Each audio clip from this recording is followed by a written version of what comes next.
Au nom du Père et du Fils et du Saint-Esprit. Amen. Que la paix et la joie du Christ ressuscité soient toujours avec nous tous. Mes chers frères et sœurs en Jésus-Christ, nous continuons avec la lecture de la Bible. Aujourd'hui, nous arrivons au chapitre 18 du livre de la Genèse. C'est Dieu, Abraham et Sodome.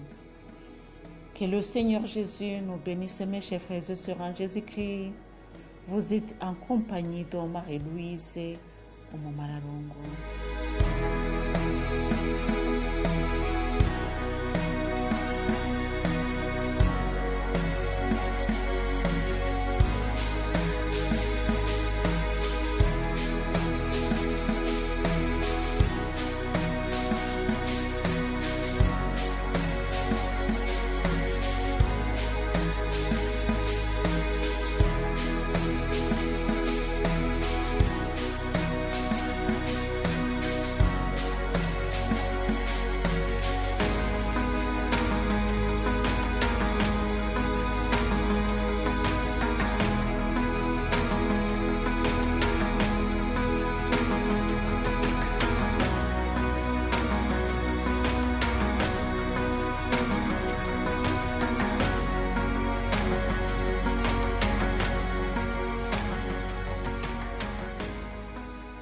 Apparition de Mamré. Le Seigneur apparut à Abraham au chêne de Mamré, alors qu'il était assis à l'entrée de la tente dans la pleine chaleur du jour. Il leva les yeux et aperçut 3 hommes debout près de lui. À leur vue, il courut de l'entrée de la tente à leur rencontre, se prosterna à terre et dit: Mon Seigneur, si j'ai pu trouver grâce à tes yeux, veille ne pas passer loin de ton serviteur. Qu'on apporte un peu d'eau pour vous laver les pieds et reposez-vous sous cet arbre. Je vais apporter un morceau de pain pour vous réconforter avant que vous alliez plus loin, puisque vous êtes passé près de votre serviteur.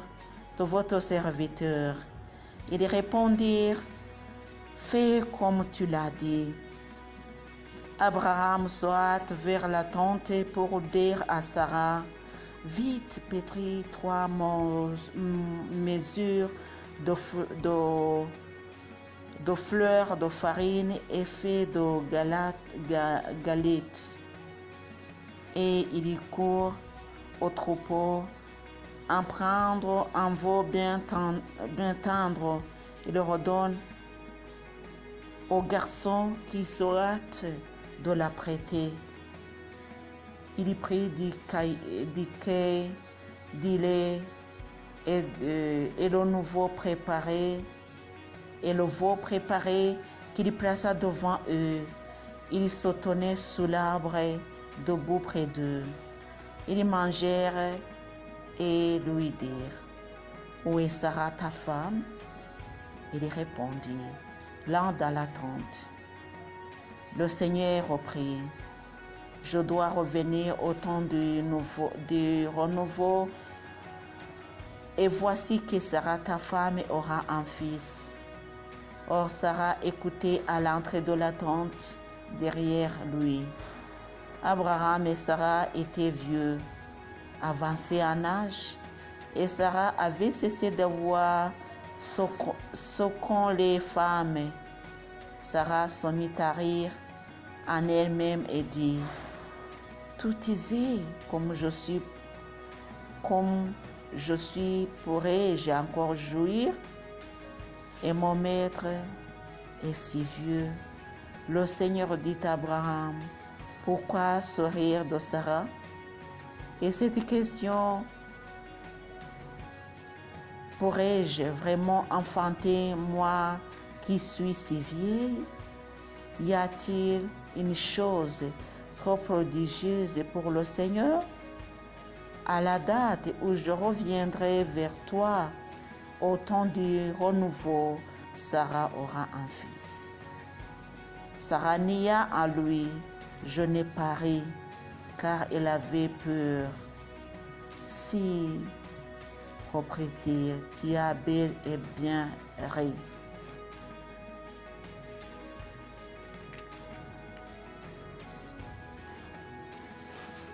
Intercession d'Abraham. Les hommes se levèrent de là et protégèrent leur regard sur Sodome.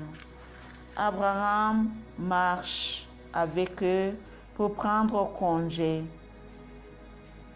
Le Seigneur dit, vais-je cacher à Abraham ce que je vais faire?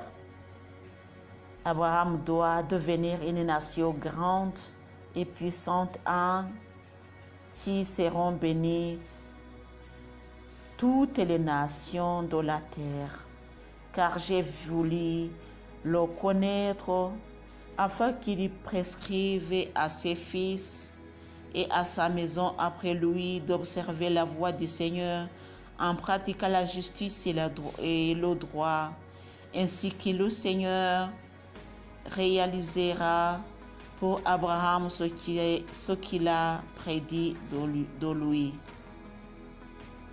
Le Seigneur dit, la plainte contre Sodome et Gomorrhe est si forte, leur péché est si lourd, que je dois descendre pour voir s'ils ont agi en tout comme la plainte en est venue jusqu'à moi.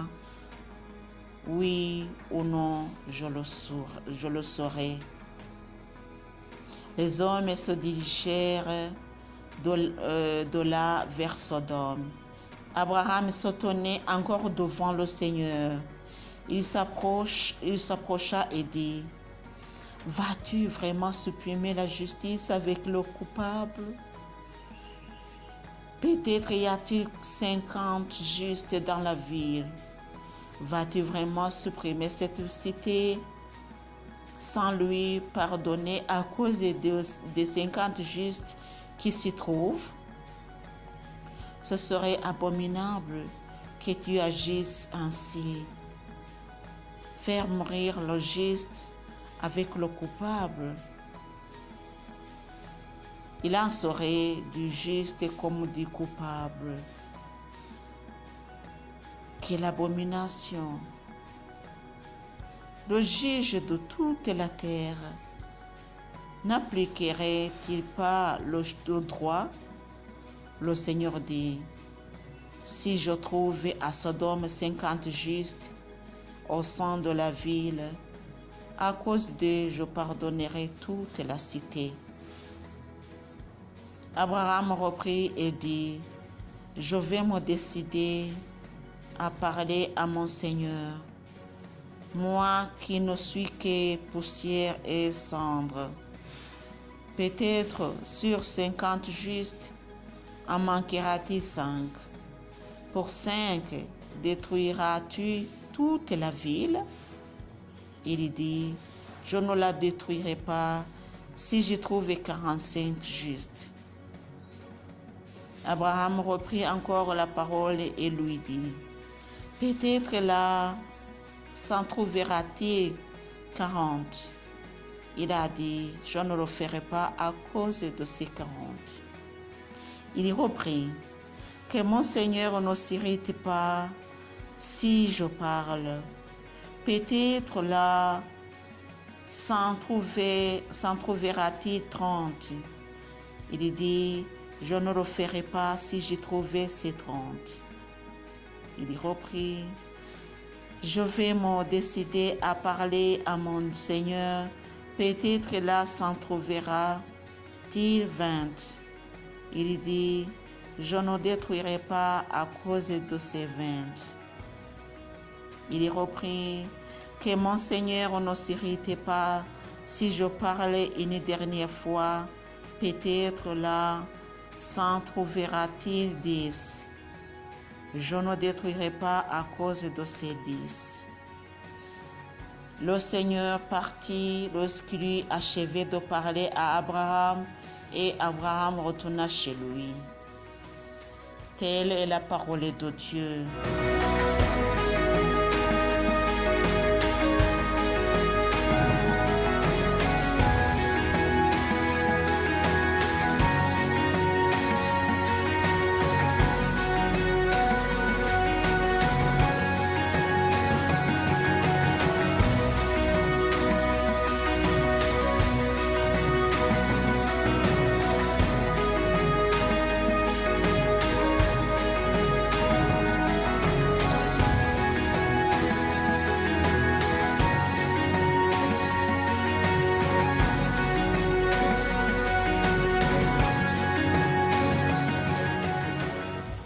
Mes chers frères et sœurs en Jésus-Christ,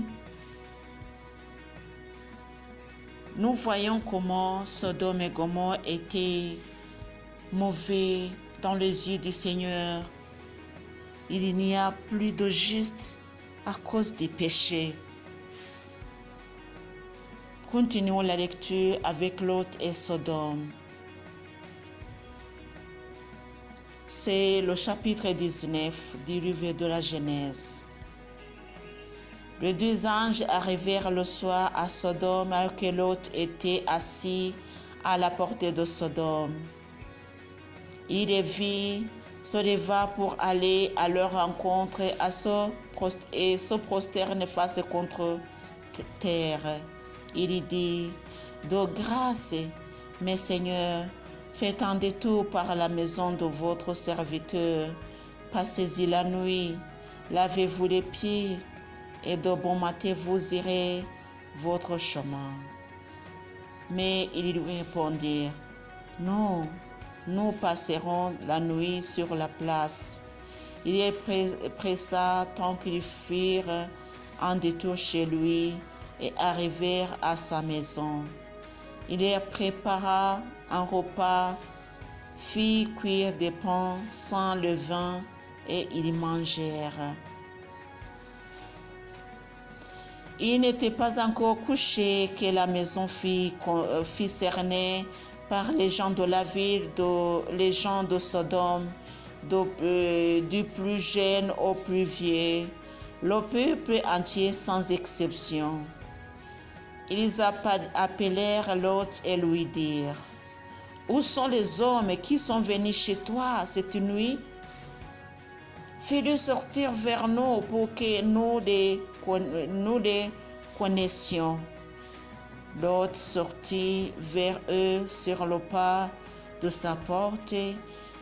Il la ferma derrière lui et dit: de grâce, mes frères, ne faites pas de malheur. J'ai à votre disposition deux filles qui n'ont pas connu d'homme. Je puis les faire sortir vers vous et vous en ferez ce qui bon vous semblera. Mais ne faites rien à ces hommes, puisqu'ils sont venus à l'ombre de mon toit. Ils répondirent: tire-toi de là. Et ils dirent: cet individu est venu en émigré et il est fait le redresseur de tort. Nous allons lui faire plus de mal qu'à eux. Ils poussèrent Lot avec violence et s'approchèrent pour enfoncer la porte. Mais les deux hommes tendirent la main pour faire entrer Lot à la maison près d'eux. Ils fermèrent la porte et frappèrent de cécité les gens qui étaient devant l'entrée de la maison, depuis le plus petit jusqu'au plus grand, et ils ne purent trouver l'entrée. Les deux hommes dirent à Lot: qui as-tu encore ici?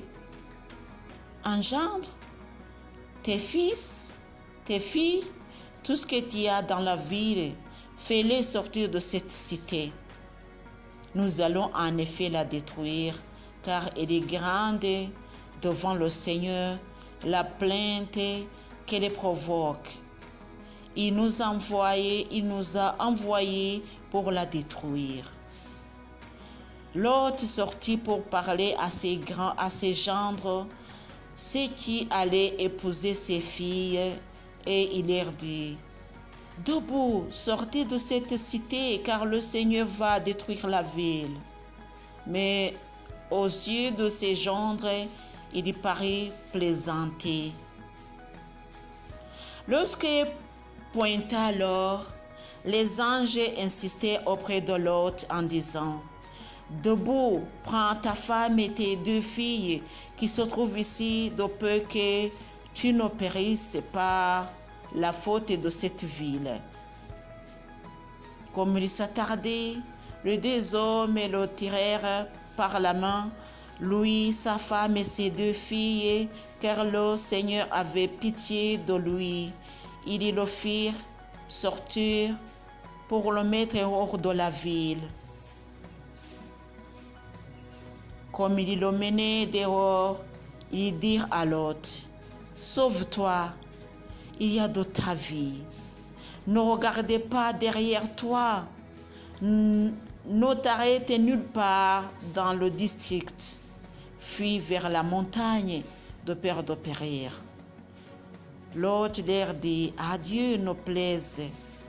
Voici ton serviteur a trouvé grâce à tes yeux, et tu as usé envers moi une grande amitié en me conservant la vie.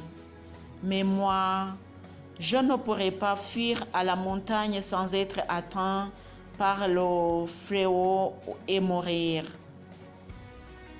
Voici cette vie assez proche pour y fuir et insignifiante. Je voudrais m'y réfugier. N'est-ce pas demander peu de choses pour rester en vie? Il lui répondit: Vois, je te fais encore cette faveur et je ne bouleverserai pas la vie dont tu me parles. Réfugie-toi là-bas au plus vite, car je ne puis rien faire jusqu'à ce que tu y sois arrivé. C'est pourquoi on appelle cette ville Koa. Le soleil se levait sur la terre et Lot entrait à Koa quand le Seigneur fit pleuvoir sur Sodome et Gomorrhe du souffle et du feu. Cela venait du ciel et du Seigneur. Il bouleversa, sévir tout le district, tous les habitants des villes et la végétation du sol. La femme de Lot regardant en arrière et elle est devant une colonne de sel. Abraham se rendit de bon matin au lieu où il s'était tenu devant le Seigneur, et portant son regard sur Sodome, Gomorrhe et tout le territoire des districts. Il regarda et vit qu'une fumée montait de la terre comme la fumée d'une fournaise. Or, quand Dieu détruisit les villes du district, il se souvint d'Abraham et il y retira Lot au cœur du fléau quand il bouleversa les villes où Lot habitait. Lot et ses filles. Lot monta de Koa pour loger à la montagne et ses 2 filles l'accompagnaient. Il craignait en effet d'habiter Koa et il logea dans une caverne lui et ses 2 filles. L'aîné dit à la cadette: Notre père est vieux et il n'y a pas d'homme dans le pays pour venir à nous selon la coutume du pays tout entier. Allons, faisons boire du vin à notre père et nous coucherons avec lui pour donner vie à une descendance ici de notre père. Et ils firent boire du vin à leur père à cette nuit-là, Et l'aîné vint coucher avec son père, qui n'eut conscience ni de son coucher, ni de son lever. Or, le lendemain, l'aîné dit à la cadette, « Vois, j'ai couché la nuit derrière avec mon père. Faisons-lui boire du vin cette nuit encore, et tu iras coucher avec lui. Nous aurons donné vie à une descendance ici de lui. » Cette nuit encore, ils firent boire du vin à leur père. La cadette alla coucher avec lui. Il n'eut conscience ni de son coucher ni de son lever. Les deux filles de l'autre devinrent enceintes de leur père. L'aîné donna naissance à un fils qu'elle appela Moab. C'est le père des Moabites aujourd'hui. La cadette, elle aussi, donna naissance à un fils qu'elle appela Ben-Ami. C'est le père des fils d'Amon d'aujourd'hui. Telle est la parole de Dieu. Chers amis, soyons bénis dans le nom de notre Seigneur Jésus. Au nom du Père et du Fils et du Saint-Esprit. Amen.